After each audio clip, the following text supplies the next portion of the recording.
Here are some of the main limitations of the three most common theories: Arrhenius, Brønsted-Lowry, and Lewis. The Arrhenius theory defines acids and bases in terms of their aqueous solutions and not in terms of the substance itself.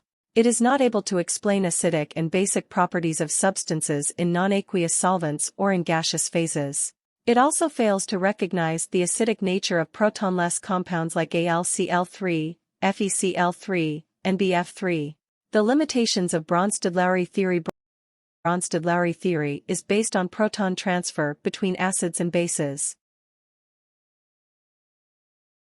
It is not able to explain the reaction between acid oxides, CO2, SO2, and SO3.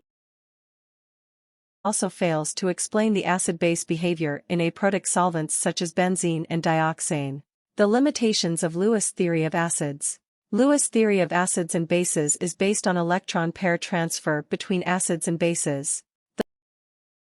The Lewis theory of acids and bases is based on electron pair transfer between acids and bases. It offers a broader scope than the previous two theories, but it has several limitations in terms of quantitative measurement, solvent effects, acid-base strength, proton transfer, conjugate acid-base pairs, and applicability to non-aqueous systems. Joyce on Classes. We provide you with valuable and up-to-date knowledge about the pharmacy education. We create entertaining yet informative videos on topics such as chemistry of drugs, biochemical reaction, and much more. Hit that subscribe button and press the bell icon and join our mission to make understanding pharmacy easier for everyone. Like, share, and comment on our videos. We look forward to hearing from you.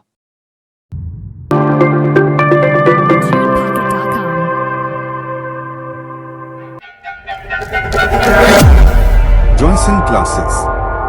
The best for best.